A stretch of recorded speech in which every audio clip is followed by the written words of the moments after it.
Escapa, la tienda líder de ciclismo en España.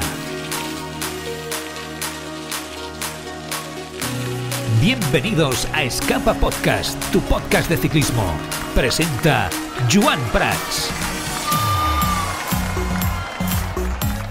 ¿Qué tal? Muy buenas, ¿cómo estáis? Bienvenidos un día más a Escapa Podcast. Aquí estamos en la segunda y definitiva, evidentemente, jornada de descanso del Tour con una situación, bueno, pues a priori, a la espera de los próximos días, pues muy favorable, ¿no? Para Tadej Pogačar. Es verdad que esta mañana Jonas Vingegaard ha declarado que aún tiene fe en el Tour de Francia. Hoy vamos a debatirlo con Laura Álvarez de Eurosport y Alberto Marcos del podcast de la Vuelta Ciclista España. ¿Cómo ven, no? Esta próxima semana del Tour, que recordemos que después de esa etapa en Carcassonne de ayer con victoria de Tim Wellens, impresionante, Tim Wellens. Decidimos no hacer programa estos días porque la crono no marcó tanta diferencia, la crono escalada, de hecho lo dejó todo bastante claro, ¿no? La etapa de Superbañer es pues más de lo mismo, con una buena victoria del bueno ya me saldrá, el pobre del holandés, ¿eh? Estoy ahora poco inspirado con el nombre, ¿eh? Ya me saldrá del Arensman, de Thymen Arensman, que además me encanta, que os he hablado 50.000 veces de él, ¿no? Y no me salía el nombre. Además lo hizo muy bien, ¿eh? Un ciclista luchador y aguantó la distancia ahí con Pogačar y Vingegaard en la parte final. Hizo un movimiento de la escapada brillante. Y lo que decía, ¿no? Lo que está por delante, ahí seguro que me sé los nombres. Bueno, pues a partir de mañana viene ese final con el Mont Ventoux. Vamos a ver, ¿no? ¿Qué sucede? Yo creo que aquí poco... Es verdad que en el pasado Vingegaard hizo sufrir aquí a Pogačar, pero en otra etapa, otro tipo de etapa. Son 171 kilómetros y medio, etapa monopuerto. Yo creo que es muy difícil que aquí pase absolutamente nada, pero es seguro que el Mont Ventoux, quienes lo hemos subido sabemos que es un puerto que no da tregua y que siempre pasan cosas. O sea, más de uno va a sufrir seguro. Después de esta etapa, la 17, entre Bogen y Valence, que son 160 kilómetros, que es verdad que es una etapa, bueno, yo creo que llamada a la escapada. Aquí tengo esperanza, a ver si Romeo, ¿no?, se puede meter por aquí, ya que está demostrando buenas piernas y ese carácter impresionante. Para mí es la gran esperanza, ¿no?, en esta etapa de Movistar. Dudo que en la alta montaña, y mira que hay terreno, Einer, Rubio, Enric Mas puedan decantar la balanza a su favor con la de competencia que hay por conseguir etapas, que están muy caras, porque hay muchas etapas que se las están llevando los equipos top grandes de la general. Y después para mí está la etapa de reina, ¿no?, de este Tour, la etapa 18, la etapa del Col de la Loz es la siguiente. Esta es una etapa impresionante. Recordemos que se sube el Col du Granon, Galdón, el Col de la Madeleine, son dos categorías especiales, y después llegada a Courchevel a la Loz. Desde la otra vertiente son 26,5 kilómetros al 6,4%. Es un puertarraco donde Pogačar desde el otro lado sufrió mucho. Las dos veces que ha subido ha sufrido, él lo reconoce, y ahí es donde creo que va a intentar algo Visma. Muy difícil, ahora lo analizaremos, evidentemente con 4:13 de ventaja, muy difícil. Y al día siguiente está la etapa de la Planche, típico lugar, lo conocemos, ¿no?, de los Alpes. Son 19,3 kilómetros al 7,2%, es otro puerto de categoría especial. Antes habrá subido el Cormet de Rosellen, el Col d'Upré y el Col de Sagés. Este puerto es un puerto de primera de 13 kilómetros al 6,4%, que tiene zonas duras. Antes también incluso el Eix-sur-Ugine, que es un puerto de segunda muy tendido. Bueno, desde Ugine prácticamente se sale de Albertville, que es Albertville es otro sitio, lugar típico, ¿no?, de los Alpes.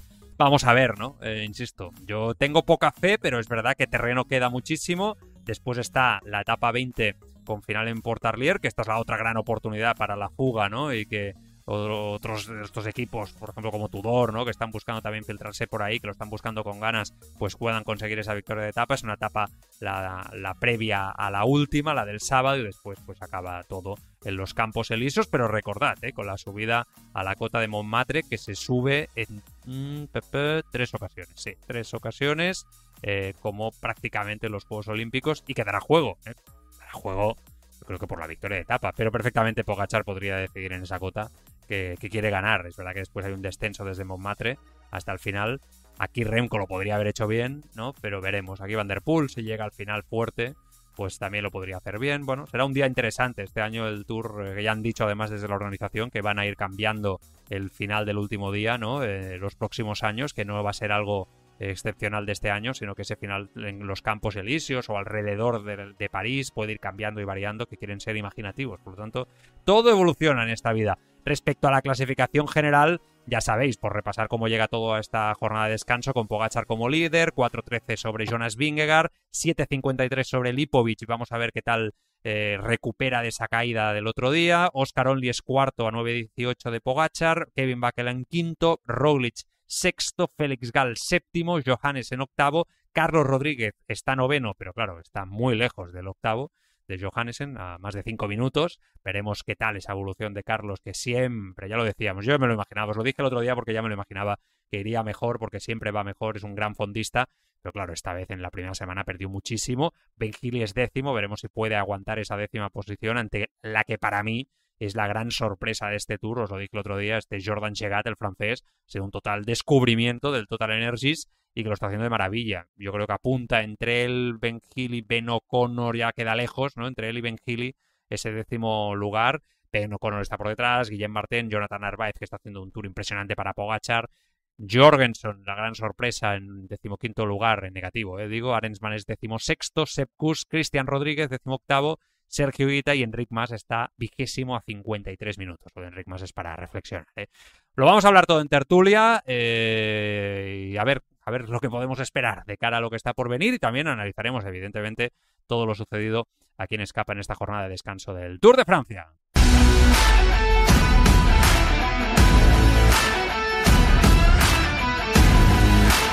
Bueno, pues aquí estamos en la última jornada de descanso del Tour de Francia y aquí estamos nosotros haciendo el programa, analizando todo lo que tiene que ver con el Tour.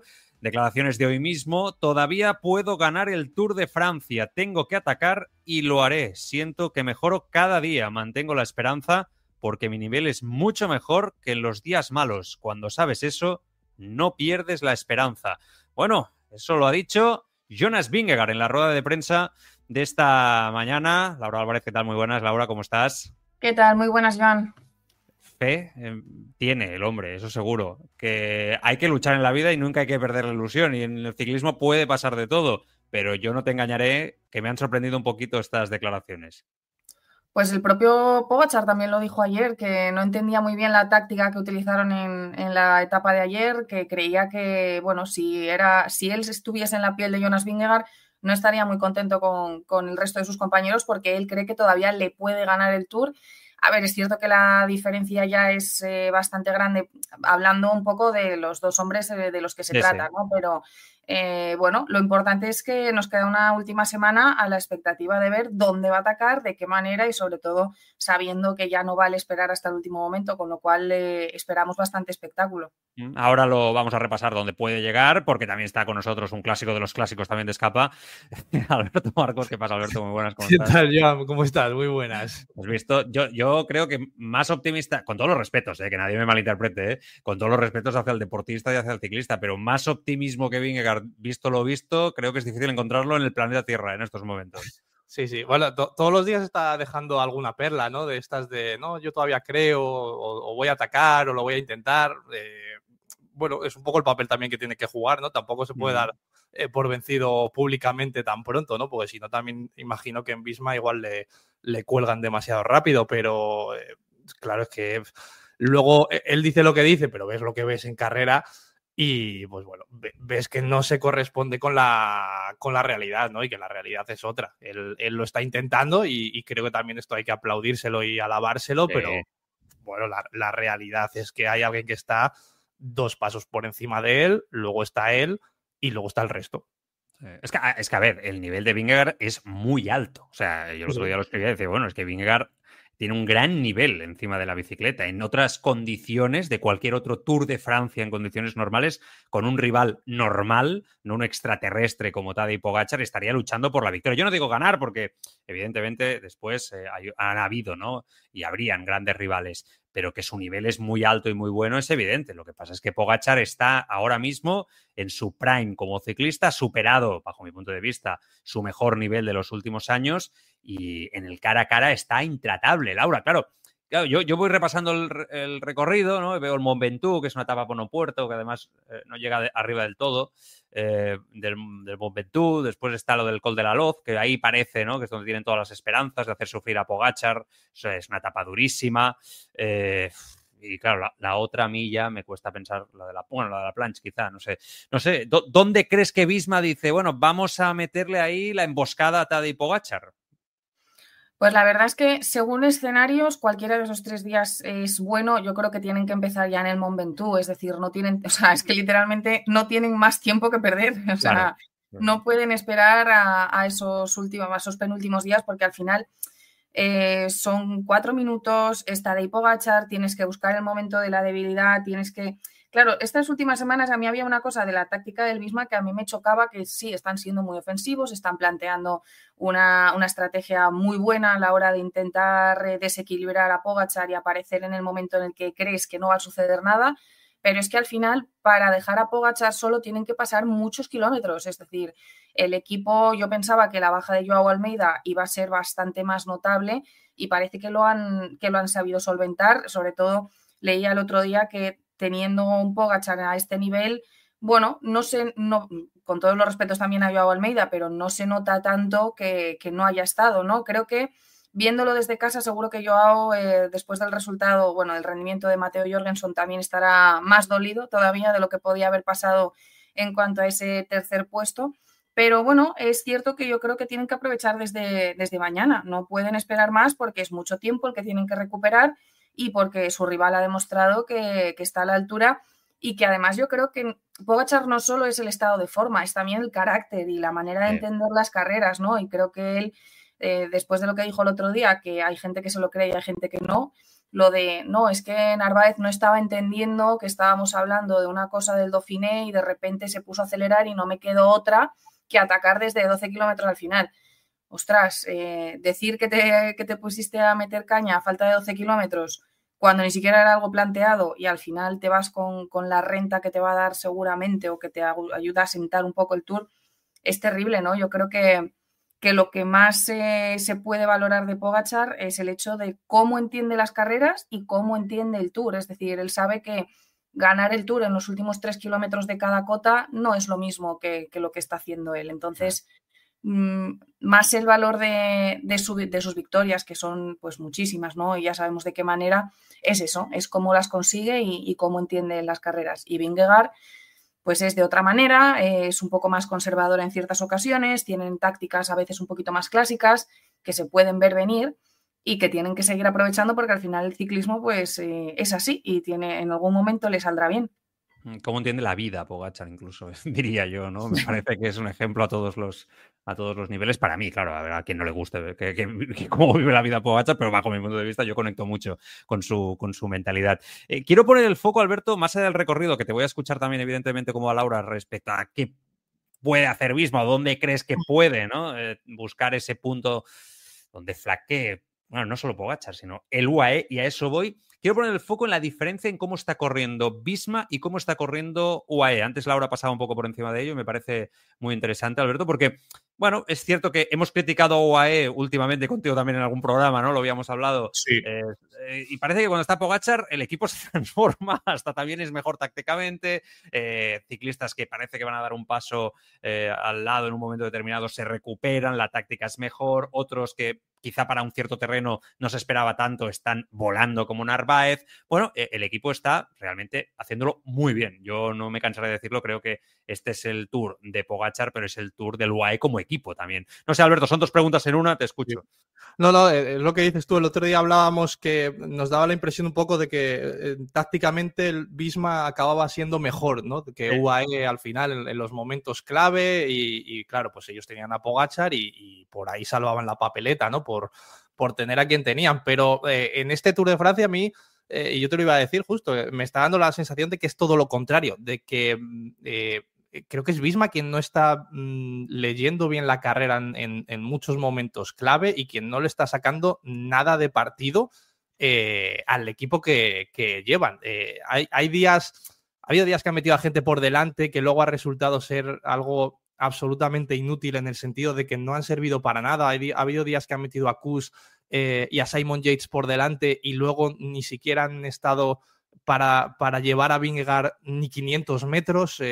Y claro, ahí te preguntas, ostras, entonces ¿para qué metes a 2 de tus mejores hombres por delante si luego cuando llega la carrera lanzada por detrás no sirven para nada? O sea, realmente no sirven para nada, porque fue el otro día cuando Vingegaard iba ya solo en el grupo, Pogačar iba todavía cubierto por 3 compañeros y dices, ostras, entonces ¿a qué está jugando Visma aquí? No estoy entendiendo muy bien qué están haciendo, ¿no? Y a mí me da la sensación de que están todo el rato, no sé si desbordados, pero quizás están viendo que la superioridad que tiene UAE este año es manifiesta y no están encontrando la manera de atajar eso, ¿no? Y igual que otros, en los Tours que ha ganado, sobre todo Vingegaard, ha habido mucho trabajo de destrozo de equipo de Jumbo entonces a Tadej y a UAE.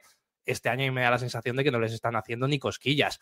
Y en cuanto a dónde les puede meter mano, es que para mí les quedan 2 días. Uno es el del Col de la Loze y otro es el de la Plan. Lo de Mont Ventoux, creo que tendría que ser algo extraordinariamente raro lo que le pasara a Pogačar para que en una etapa monopuerto perdiera tiempo. No sé, ni medio minuto. Y fíjate todo lo que tiene de renta. Y es que para mí les quedan 2 días, que son esos 2. Aprovechar los encadenados que hay, aprovechar la dureza, el desnivel, ir a fuego desde el principio y, bueno, pues inmolarse un poco. Es que no les queda otra que jugar a lo grande y tratar de reventar la carrera desde pronto. Es que no hay otra opción y yo creo que no hay otro escenario que nadie se imagine a Tadej perdiendo 5 minutos en 2 o 3 etapas, ¿no? Yo respecto al Visma tengo una cosa que es que últimamente, esta semana sobre todo, me he querido fijar un poco en el comportamiento de cada corredor porque hay cosas que a mí me chocan bastante, que es que yo creo que respecto a, por ejemplo, Dauphiné, en el Visma todos en general se están encontrando peor de lo que creo que se esperaban en este Tour. Es decir, opinión totalmente personal, el mejor del Visma ahora mismo es Víctor Campenaerts. Eduard Fini casi ni se le ve. Thies Benoot está andando para mí menos de lo que es Thies Benoot en otras ocasiones. Wout van Aert sabemos el estado en el que está y la fase en la que está intentando atravesar. Matteo Jorgensen, nadie se esperaba lo que ha pasado y las minutadas que ha perdido. Es decir, creo que todos en general en este Tour han rendido o están rindiendo un poco menos, un poco no sé, ellos sabrán las expectativas que tenían, pero como bloque, a nivel individual cada uno sabrá, pero como bloque yo creo que se esperaban encontrar bastante más superiores. Y sin embargo en el UAE quizás por fuerzas individuales vamos a decir que andaban un escaloncito por debajo y sin embargo ellos sí que están al nivel que se esperaban e incluso un poco mejor porque recordemos que a Marc Soler se le criticó mucho en Dauphiné, que no habían dado lo suficiente, que no estaba para ir al Tour y al final Marc Soler siempre aparece y siempre resuelve y creo que es uno de los mejores hombres de Pogačar en este Tour. Y luego también otra cosa en la que me fijo es que a mí me da la impresión de que Visma plantea la táctica de salida y la intenta llevar al pie de la letra, nos movemos en el kilómetro 30, aquí tenemos que estar aquí posicionados, pero no se adaptan a lo que va pasando en la etapa. Y sin embargo, con Pogačar yo veo que está todo el rato hablando por el pinganillo, haciendo gestos a sus compañeros de dónde tienen que estar, de cuándo tienen que subir los bidones, de ponte aquí que me está dando el aire. O sea, Pogačar como que lo veo mucho más entendiendo que las etapas no las puede controlar solo un equipo en todo momento. Entonces, en ese sentido, yo creo que el hecho de que Pogačar sepa leer las etapas en función de lo que hacen también los rivales y de lo que él quiere, que me parece más importante, es un punto a favor. En el caso de Vingegaard, hemos visto, sobre todo ayer, que se puede quedar solo también en el momento que menos te lo esperas. Entonces, a mí hay cosas ahí que, como supongo a todos, me despistan del Visma, porque sabemos que tácticamente hay veces que te demuestran que tienen un mogollón de clase y otros días dices, pero esto es un desastre, ¿no? Y bueno, vamos a ver qué piensan, ¿no? Para esta semana. Seguramente hoy estarán ahí los directores dándole vueltas igual que nosotros. Analizando, sí. Han vuelto a su versión un poco de primavera, en el Giro muy bien, pero han vuelto un poco a su versión de primavera. Hago una rectificación, que es que yo llevo una confusión aquí, que el Mont Ventoux sí que llega hasta arriba, lo que pasa es que claro, mentalmente yo tengo los 21 kilómetros, los que hemos subido el Mont Ventoux sabemos que eso, los 21 kilómetros que es por la vertiente que a mí me gusta y no, o sea, suben por la corta, digamos, que es la de 15 kilómetros, que llega al Chalet Reynard, conecta más rápido, digamos, con el Chalet Reynard y a partir de aquí la zona sin vegetación, ¿no? La zona más lunar, se suben hasta arriba, pero claro, en mi cabeza tengo este defecto de forma por el momento. Bueno, en fin, dicho esta rectificación, bueno, no sé, yo lo veo casi imposible, ¿no? Que haya Tour de Francia. A partir de aquí veremos qué acaba pasando. Respecto a todos los otros ciclistas y cómo va un poco la clasificación general, ¿esperáis, Alberto? Ya sé que esto es difícil, porque yo creo que van a haber movimientos, porque hay mucho terreno por delante que en condiciones normales daría mucho juego. Claro, con Pogačar y Vingegaard hay mucha distancia y son los dos unos superclases, ¿no? Cuando tienen estas ventajas, pero por detrás hay terreno suficiente para que explote todo. Está Lipovic ahí, que vamos a ver cómo le afecta la caída del otro día. Está Oscar Only. No tengo tanta fe en Kevin Bakelán, pero está aguantando. Roglic parece que va mejor. Félix Gall también. Y ahí está la figura de Carlos Rodríguez, que es verdad que está muy lejos, pero que si se vuelve a meter en una fuga un día, se acerca y tal, vamos a ver cuánto acaba subiendo, ¿no? Aunque él está buscando, evidentemente, una victoria de etapa. Pero la lucha por el tercer puesto yo no la doy por definitiva, ¿eh? No, yo es verdad que estoy viendo bien a Lipovic, pero es verdad lo que dices tú de, oye, una caída, a ver cómo te afecta, ¿no? Porque claro, parece que vas bien y a lo mejor a los 2 días, que es cuando siempre dicen los corredores que te empiezan a doler las cosas, ¿no?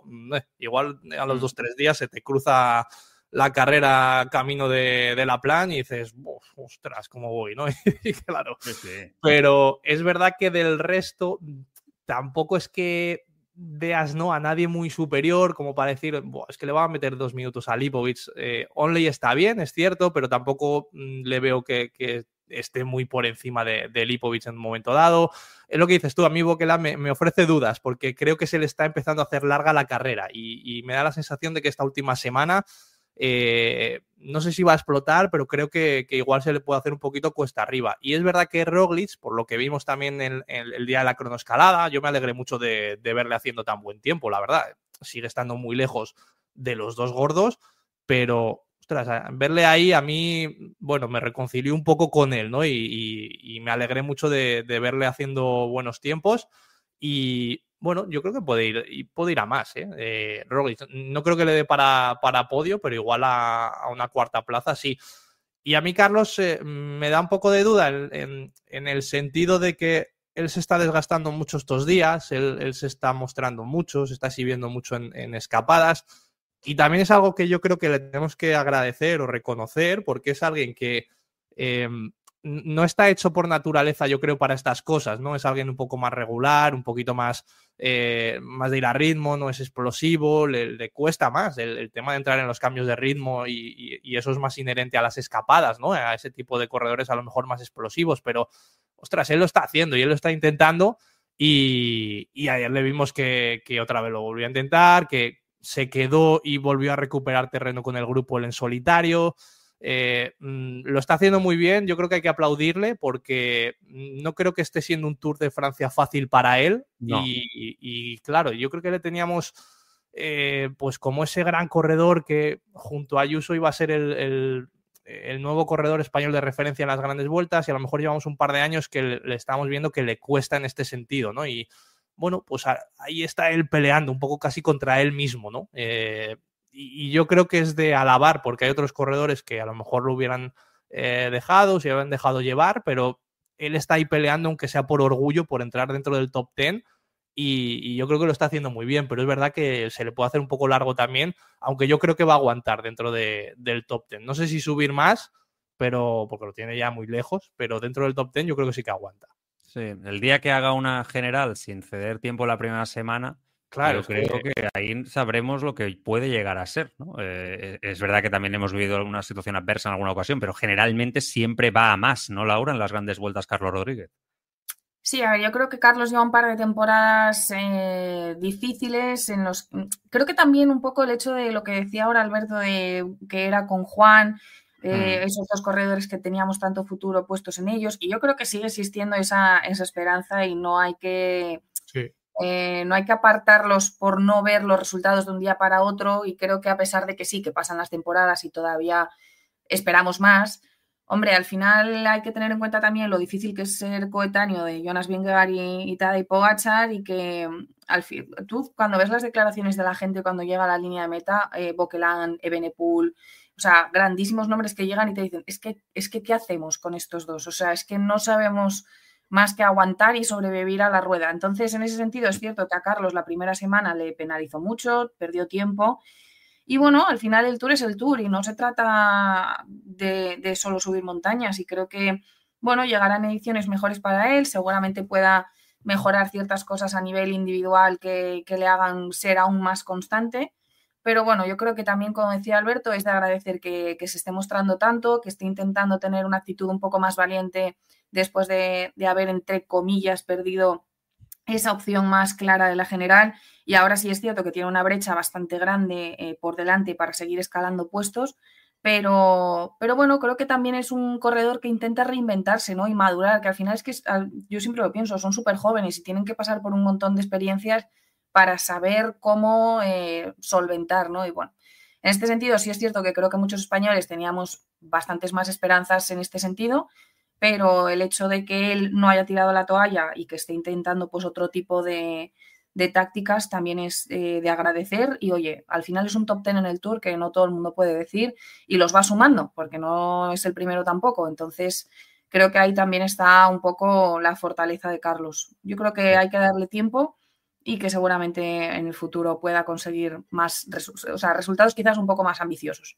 ¿Ves a Lipovic aguantando, Laura? No sé, yo es que tengo mucha fe en él, y me gusta mucho. Creo que además está creciendo bastante más para mí de lo esperado y vamos a ver dónde acaba en ese crecimiento y si puede dar ese paso final, ¿no? Para luchar por grandes vueltas. Estar aquí a mí me parece, voy a decirlo así claramente, la leche para Lipovic, aunque ya advertíamos que llegaba fuerte.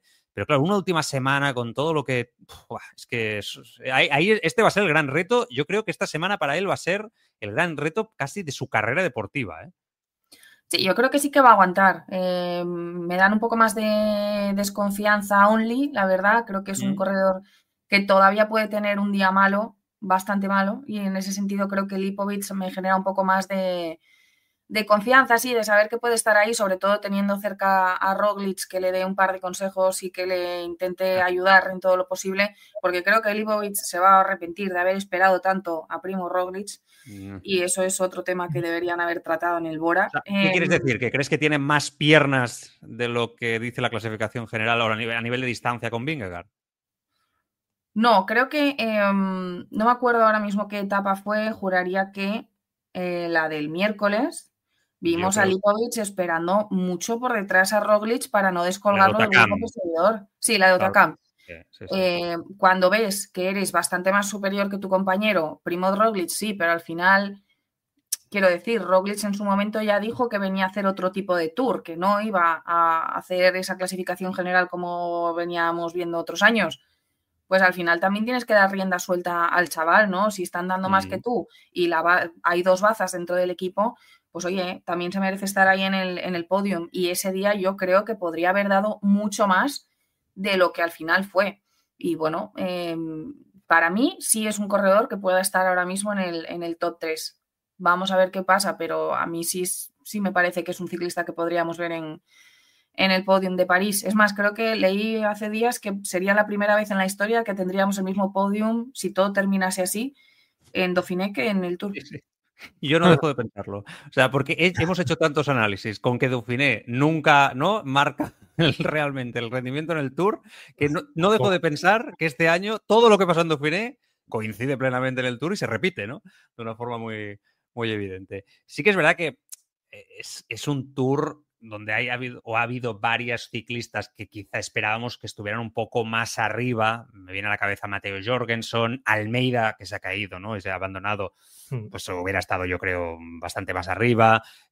O Connor, ya lo he dicho, ¿no? O Connor, Jorgensen. No sé si incluso poner aquí a Enric Mas, pero bueno, ya Enric Mas ahora lo trataremos aparte. Bueno, quizá eso le ha favorecido de alguna manera, ¿no? Sobre Movistar, Alberto, evidentemente estamos en búsqueda de esa victoria de etapa, ¿no? Ayer Romeo demostró un pundonor tremendo, incluso hasta con las declaraciones en la meta, ¿no? Con 21 añitos demuestran que tiene un carácter, una raza impresionante, que se está ganando el respeto de los más grandes como Van Aert, lo buscó de todas las maneras. Pero bueno, no sé, vamos a ver, ¿no? Yo en Enric Mas, lo hemos dicho varias veces, confío muy poco para ganar una etapa, pero sí que es verdad que por características de la alta montaña, ¿no? De las etapas en los Alpes de esta próxima semana, hombre, pues debería de ser él. Es verdad que hay alguna otra donde un Castrillo, un Romeo de Nuevo se pueden filtrar por ahí, pero va a estar caro. Es que hay muchos equipos que buscan victoria, que están muy poco repartidas las victorias en este Tour, Alberto. Sí, sí, sí, pero claro, yo con Enric voy un poco a lo que hablábamos de Carlos. Por características o por objetivo inicial, si me apuras, los dos son corredores para ir a la general, ¿no? Y yo no lo compartía ya desde el inicio, ya lo sabes que yo lo de que fuera a la general y tal me parecía una utopía y luego se ha demostrado que es que está a una hora. Es que está a una hora. Es tremendo, ¿eh? Es tremendo. Parece una tontería, pero está a una hora. Y claro, Carlos se ha adaptado mejor en ese sentido. Es verdad que Enric lo ha intentado algún día, pero no le hemos acabado de ver en el grupo delantero, ¿no? Y Carlos lleva 2-3 días que sí que le estamos viendo delante. Y son corredores que se están reinventando de formas diferentes cuando tendrían que hacer un poco lo mismo, ¿no? Y a Carlos sí que le estamos viendo y a Enric más no. Yo sí que me quedo con el recuerdo del Tour del año pasado, de esa última semana, cuando le pasó 2 semanas tan malas y la última parece que resucitó, estuvo a punto de casi gana una etapa, que parece una tontería, pero estuvo cerca, ¿no? Es verdad que luego llegó Tadej con todo por detrás y arrasó, pero le vimos cerca y le vimos a un buen nivel. ¿Por qué no lo sigue intentando tanto? ¿Por qué definitivamente no le dan esa libertad de decir, oye, mira, es que esto ya está, es que qué más nos da hacer un 20, que un 15, que un 23, ¿no? Ya está, vámonos para adelante y que sea lo que tenga que ser, ¿no? Pues yo entiendo que también a Enric, por características, le cuesta rematar, no es un rematador, no tendría fácil tampoco terminar ganando etapas, pero entre ser un corredor que pasa desapercibido a ser un ciclista que, aunque te cueste, no sé, me pongo el ejemplo de Michael Storer, que no ha ganado, pero está el tío todos los días ahí intentándolo como una bestia, y para mí sería el tipo súper combativo del Tour de Francia, pues entre eso y entre ser protagonista y pasar desapercibido, aunque no ganes, pues hombre, yo creo que para todos, para ti, para el equipo, para los patrocinadores, para la afición, es más beneficiosa la segunda parte, ¿no? Y a lo mejor el resultado en la general es peor, pero es que tampoco te va a sacar de pobre que quedes el 20 este año, ¿no?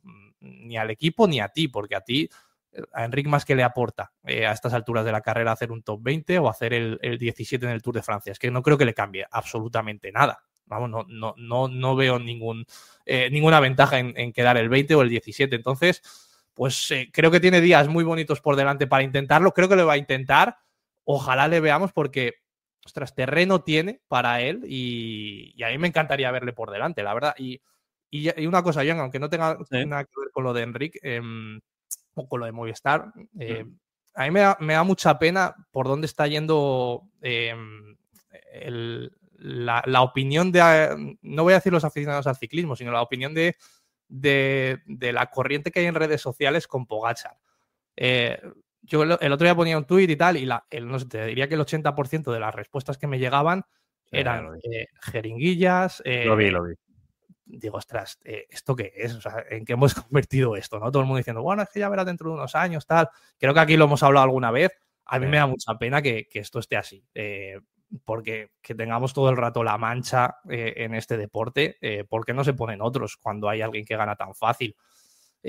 A mí es que, joder, la verdad es que me da mucha rabia ver esto así y que todo el mundo esté, no, es que Armstrong tal, bueno, la eterna comparación, ¿no? Y me da mucha pena porque creo que estamos viendo algo que es historia y que luego es verdad que te metes en esos perfiles o ves la gente que dice esas cosas y es ese tipo de gente que se acerca al ciclismo un poco de forma esporádica, ¿no? Con el Tour de Francia y tal.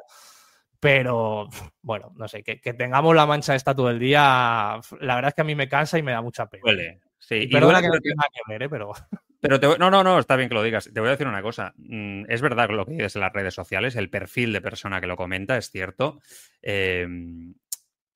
Pero también hay fisiólogos, incluso con declaraciones públicas, con gente con entidad que se atreven a hacer este tipo de declaraciones, con la sombra de la sospecha, ¿no? Un poco. Y yo siempre digo lo mismo. Al final, es verdad que el pasado del ciclismo ha sido muy duro, ¿no? Y que ha hecho mucho daño, por supuesto, con personajes pues detestables en una época muy oscura. Pero hablar Pero esto sirve para todo, ya no hablar sin saber, ¿no? Hablar y poner la sombra de la sospecha sobre un deportista que hasta que se demuestre lo contrario, nadie tiene por qué dudar y que lo debes de aprovechar y honrar como hacemos con Alcaraz en el tenis o con, no sé, Verstappen en la Fórmula 1, por no los futbolistas, cualquier otro deporte, me parece que es completamente absurdo y que solamente hace daño a este deporte y un poco también a quien lo dice, ¿no? Y Laura, mira, este melón que ha abierto Alberto, quiero saber tu punto de vista especialmente también, a ver qué opinas al respecto. A ver, yo creo que es cierto que va a ser un castigo que vamos a tener toda la vida porque al final el que se acerca al ciclismo en estos últimos años siempre se va a enterar de lo que pasó con Armstrong porque es una historia mundialmente conocida y te vas a quedar con eso simplemente pues por un poco hacer referencia al meme, por hacerte el chulo, ¿no? Te van a hablar de bicis y tú lo primero que vas a soltar va a ser eso porque al final es la primera conversación de ciclismo de barra de bar. Es cierto que yo hay muchas veces que digo, bueno, si no te lo crees, no lo veas. Es decir, si no te crees lo que está pasando, pues no hace falta que veas las carreras. Y al final, a mí de las redes sociales, la verdad, no soy muy fan. Obviamente las consumo y las utilizo y bueno, como todo el mundo, pero no por nada, sino porque creo que la gente tiene una autoestima tan grande para hablar de ciertas cosas de las que no tienes ni puñetera idea y lo sueltas como si no pasase nada, con total impunidad. Y para este tipo de cosas no es solo el daño que se hace al ciclista que nombras, al deporte en general, es también un poco, como decías antes, el que lo dice, la ignorancia que demuestras, porque en realidad, ¿cuántas carreras se habrá visto esa persona? ¿No te crees que Pogačar puede meterle 2 minutos a Vingegaard subiendo Otakam? Pues muy bien, pues apaga la tele. O sea, yo, personalmente, hay otros deportes que tampoco me creo al 100%, y lo sigo consumiendo porque al final también son puro espectáculo y hasta que no se demuestre lo contrario, pues no tengo razón y ya está, y no puedo andar soltando por ahí, pues no, es que es, o sea, no voy a dar nombres evidentemente, pero hay muchas cosas que te pueden parecer raras, ok, pero de ahí a manifestarlo en redes sociales, que de cualquier cosa se hace una bola enorme y que al final yo veo mucho... uno dice una barbaridad, el que le contesta la intenta decir el doble de grande, el que va detrás la va a engordar y te va a contar un bulo y entonces ya la barbaridad es por 3. Entonces, todo el rato es así. Yo, sinceramente, para estas cosas es como que no entiendo la actitud de la gente de si no te lo crees, ¿para qué lo es? No lo entiendo, de verdad, porque estás gastando tiempo de tu vida en una cosa en la que no confías. Sí. Y creo que, evidentemente, el ciclismo ha pasado por una mala época muy larga. Eso también es cierto, que se ha extendido en el tiempo y que eso no beneficia a nadie, pero creo que también el ciclismo ha pagado unas consecuencias muy duras y que seguramente la generación esta de Pogačar sea la primera que esté de verdad pagando esas consecuencias al 100%. Yo no sé, la última vez que hablé con un ciclista sobre esto, hay más de 60 y 70 controles al año en carreras aleatorias, no solo en las que compites, las que te vienen a hacer a casa, las que te pillan de vacaciones con la familia. Es decir, hoy en día es muy difícil saltarse las normas, muy difícil, por no decir casi imposible. Y arriesgarse a eso con la mediaticidad que tiene ahora mismo el ciclismo y que luego te entierren, también, pues oye, no creo que muchos se la estén jugando. Y lo que dice también Laura, que dice que eso, que hay gente que no se cree que le vaya a meter 2 minutos a Vingegaard y tal, claro, es que hay gente que dice, no, es que no se cansa. Bueno, ¿cómo que no se cansa? ¿Sabes? Esos no se han subido una bici en la vida. Vamos a ver, o sea, que te crees que él va ahí silbando y el resto van cansados, ¿no? Bueno, porque le meta 2 minutos no es que no se vaya a cansar. O el otro día que le vimos que iba un poco de aquella manera, que no atacó, pues bueno, yo creo que fue el reflejo de que también Tadej tiene días regulares, ¿no? Y no va siempre sobrado. Yo entiendo la mancha que hay en el ciclismo, porque creo que eso va a tocar cargarlo toda la vida y creo que eso no se va a limpiar nunca. Entiendo los que dicen, no, la mancha de Machín, etcétera, etcétera, vale, te lo puedo comprar, pero es que no sé, que estemos así todo el día a vueltas con esto cuando eso, hay otros deportes donde si destaca alguien no se pone en duda. Yo entiendo también el debate de, bueno, me aburre que gane Pogačar siempre, vale, perfecto. Te aburre que gane Pogačar, igual te aburría también que ganara Rafa Nadal siempre en Roland Garros, o te aburría que Messi metiera todos los años 60 goles. Bien, pero eso es un debate deportivo, pero el otro debate creo que ya está un poco fuera de toda lógica cuando no hay... O ostras, es que no hay base científica para eso. Dicen, no, es que está a los tiempos de Ries, fíjate cómo iban en la época de Ries, tal. Bueno, las carreteras no eran las mismas, los materiales no eran los mismos, la nutrición no era la misma. Es que no se pueden comparar épocas. Es que si vamos a comparar tiempos de ascensiones, si el baremo es ese, yo creo que es ridículo, porque nada era lo mismo y ni siquiera las etapas eran las mismas.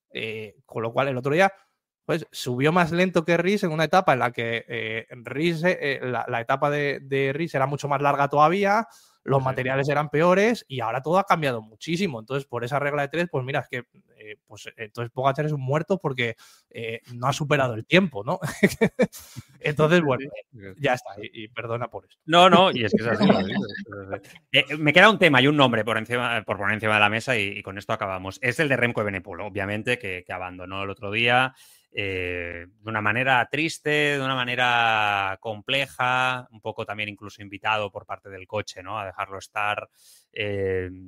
Después creo que no estuvo muy acertado yéndose al McDonald's con todos los mecánicos y tal, porque creo que no ha sido lo mejor, también porque tiene un patrocinador que me parece que es competencia y eso también pues en Bélgica lo han criticado y tal, pero bueno, más allá de este pequeño detalle sin importancia, es verdad que, bueno, yo la verdad a mí no me ha sorprendido, ¿eh? Yo tengo que decir, Laura, que a mí no me ha sorprendido porque yo tenía claro que llegaba justo. Yo tenía muchas dudas de que llegara a este nivel o a este momento de la carrera con opciones serias de aguantar en la alta montaña por toda la preparación que ha habido, etcétera. Lamentablemente para él se ha confirmado y bueno, ahora me queda dudas incluso hasta la temporada, ¿no? De lo que está por delante. Pero yo creo que Evenepoel volverá a estar al nivel del año pasado y que este Tour ha estado muy condicionado, igual que toda su temporada, por aquel accidente. Sí, claro, o sea, yo creo que todo este año de Evenepoel gira en torno a esa recuperación tan larga. Creo que incluso él se vino muy arriba con las clásicas, con llegar en Brabanzona y ganar a Wout van Aert de aquella manera. Es decir, creo que todo apuntaba a ir mucho mejor y luego cuando ya entramos en terreno de carreras un poco más complicadas, largas, sobre todo pues apuntando al Tour, no iba tan bien. Es decir, faltaban cosas por entrenar, por mejorar y sinceramente, es que voy a dar una unpopular opinion y abro paraguas porque sé que esto no lo piensa todo el mundo, pero para mí Remco Evenepoel hace mejor buscando etapas y dando espectáculo y siendo un ciclista mucho más polivalente que no centrándose en estar a la cola de Jonas Vingegaard y de Pogačar todos los años, porque al final sí, el sueño de estar en el podio del Tour ya lo ha cumplido. Es decir, para mí Remco es cierto que ha ganado una vuelta, pero la vuelta del 24 en la que pierde el tiempo y luego se pone a ganar etapas una detrás de otra es mucho más emocionante y es mucho más... Fue el año pasado, ¿no? No estoy equivocada, ahora mismo no lo recuerdo bien. ¿O fue la del 23? Estás hablando de la vuelta de Evenepoel, ¿no? Sí. Es la del 23. Esa fue la que ganó. Sí. Pues la siguiente, la que perdió, entre comillas. Pues eso fue el año pasado. El año pasado, sí. Es que ahora mismo ya no sé ni en qué año vivo. Claro, él gana la del 22. No, hay ganado la del 22, ¿verdad? Vale. Sí. O sea, entonces la que dice Laura es la del 23, porque el año pasado no estuvo, ¿no? Sí. No, eso, efectivamente. Sí. Pues me parece mucho más interesante ese Remco, sinceramente, y más en el Tour, y más llegando como llegaba, quizás un poquito más justo. Es decir, entiendo, de verdad que lo entiendo, por parte de los equipos, las aspiraciones en la general, que es lo que más vende, que es lo que te da más repercusión, que es lo más prestigioso, ¿no? Estar en el top 3 o en el top 5, lo que quieras del Tour de Francia. Pero ¿cómo te vas más contento? Con 3 etapas, con, bueno, un corredor, 2, incluso 3, que te ganen 3 ciclistas diferentes y con todos casi llegando a París, o con esto. Es decir, para mí el otro día, a mí la sensación que me da Remco es que o tuvo un golpe de calor muy, muy grande en Otakam y no se pudo recuperar de eso, porque un poco la sensación es de quedarse vacío, no es de, ay, estoy pasando una crisis de la etapa en este momento puntual y no puedo seguir el ritmo. No, es de, no tengo gas, o sea, no puedo más. Como fundido a negro, vaya. Y para mí la sensación es o que tuvo un golpe de calor del cual no se pudo recuperar o que tiene algo vírico que no le dejó rendir. Entonces, bueno, vamos a ver qué pasa. Yo para mí, es lo que digo, Remco entre comillas, me renta más como corredor caza etapas y que luego, mira, si se cuelan en el top general, pues muy bien. Y si no, pues tampoco es, no sé, para esos ciclistas que no son escaladores puros 100%, que no me lo parece, insisto, y esto me matarán muchos. Yo prefiero que vayan a por etapas y que vayan a marcarse días en el calendario y digan hoy al 100%, mañana me relajo, y que vayan así, ¿no? Gestionando las grandes vueltas. Son unas declaraciones esas de Laura, Alberto, contundentes. Además de uno estará de acuerdo, pero también mucha gente no lo estará porque esperan, ¿no?, que Remco pueda luchar por grandes vueltas. Es interesante. Yo creo que esa es la gran duda de los próximos años con Remco. He de decir en mi defensa que él ha dicho que ya sabía de sobra que no iba a estar en la disputa del podium este año. Él ha admitido después de la primera semana que ya sabía que no iba a estar en ese nivel. Sí, Laura, pero los primeros días sí que dijo que creía que podía estar, ¿no? O sea, ahí es verdad que él... Y cuando dijo que le iba a recuperar un minuto en la crono. Voy a ser muy retorcida, pero Jonas Vingegaard también dice que... Sí, está claro. Eso está claro. Es el tour de las declaraciones de la esperanza. Alberto, te escucho. Bueno, es un poco el debate que llevamos teniendo 3 años casi, ¿no? El trasvase un poco de Renko a vueltómano o si se tiene que quedar mejor siendo un clasicómano, como dice más Laura, ¿no? A mí me parece que el año pasado dio un buen salto y un gran salto en el Tour porque creo que despejó muchas dudas de estas de pues lo que se dice, ¿no? Que no pasa bien la alta montaña. Bueno, el año pasado realmente sí que lo hizo muy bien y lo pasó muy bien. Y aún así, en el otro, o sea, viendo otro punto de vista de lo del año pasado, es que ni aún así, ni aún haciendo un Tour de Francia, yo creo que brillante, le dio para estar a la altura de un Vingegaard que venía de estar a un paso de matarse en la Itzulia, ¿no? Entonces, bueno, que está lejos de estos dos y que mientras estén estos dos al 80%, diría yo, de sus capacidades no le va a dar para estar en su nivel. Yo creo que está claro. Ni él ni nadie en los próximos 2, 3, 4 años. A partir de ahí, pues, oye, que se planteen en el equipo y él, si les interesa más hacer un tercer puesto, un podio en el Tour de Francia, o les compensa más cazar la crono de turno que haya o las 2 etapas que pueda cazar, como decía Laura, en aquella vuelta, que es verdad que la vuelta del 23 sobre todo se recuerda por la batalla de Renko, que es un poco, yo creo, el recuerdo que tenemos todo, ¿no? De una vez que Renko se dejó la vida ahí en el Tourmalet, pues cómo estuvo todos los días intentándolo y el espectáculo que nos dejó y todas las etapas que cazó. Yo sí, sinceramente, sí le veo, por ejemplo, repitiendo en una vuelta, que vuelva a ganar una vuelta. Creo que eso, el año pasado dio un gran paso hacia adelante en ese sentido. Tiene el hándicap a su favor de que en la crono nadie le va a poder superar y ahí siempre va a poder recuperar tiempo. Pero claro, para el Tour de Francia, mientras se junte con estos dos, es que no le da ni a él ni a nadie. A mí me gusta como clasicómano, obviamente, me gusta como cazaetapas, también como dice Laura, pero creo que tiene también un, no sé si gen o un pequeño deje ahí de ser alguien que sí que realmente puede aspirar a ganar una grande otra vez, porque al final, oye, tú tienes una vuelta y una vuelta tampoco se gana por azar, ¿eh? No, esto es algo que recuerda siempre Carlos Andrés, ¿no? Siempre dice, bueno, Remco y tal, pero ha ganado una vuelta, ¿no? O sea, que es verdad que el debate sigue ahí, pero ha ganado una vuelta, ¿no? Y que, oye, pues ha demostrado que en 3 semanas puede ganar, ¿no? Es posible ganar una vuelta grande, una gran vuelta, pero claro, está claro que, no sé, también la época que le ha tocado vivir, como decía Alberto ahora, claro. Yo creo que juega un condicionante claro, ¿no? Con los rivales o el tipo de rivales que tiene. Bueno, en fin, ha sido un placer. Oye, qué tertulia tan interesante, con temas tan variados. ¿Cuánto sabéis? Me ha encantado. Una de las mejores tertulias, diría, de la temporada, de verdad. Me ha encantado, además con el tema de Pogačar. Muy bien, muy bien. Yo, de verdad, seguro que gusta mucho a los oyentes.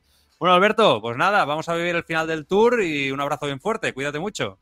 Genial, y gracias por pasarte el otro día por el podcast de la Vuelta, ¿eh? Hombre, estuvimos ahí muy a gusto, ¿eh? Ya sabes que cuando quiera, ese podcast de la Vuelta Ciclista España ahí que presenta Alberto Marcos y que funciona como un tiro, que es una maravilla. Estuvimos hablando de otro que, vamos, es otro para hacer otro podcast también, ¿eh? Otro, sí. Pitcock, en este caso, ¿eh? Que ya veremos, a ver cómo se le da la Vuelta Ciclista España. Un abrazo, crack, cuídate mucho. Un abrazo a los dos, gracias. Laura, lo mismo, te vamos a escuchar con el Tour, ¿no? Me imagino, el otro Tour. No, me vais a ver en el Tour. ¡Oh, qué bien! Me voy el jueves para allí a ver qué hacen las chicas, que yo creo que va a estar un poco más abierto, ¿eh? Que en el caso de los chicos. Así que vamos a tener una semana más de emoción. Así que me voy para allí a ver qué tal. Mi primera experiencia. Oye. Muy bien, pues disfrútalo mucho, Laura, te lo mereces y te veremos y nada, pues ya hablaremos por aquí con el podcast como siempre. Cuídate mucho. Igualmente, un abrazo.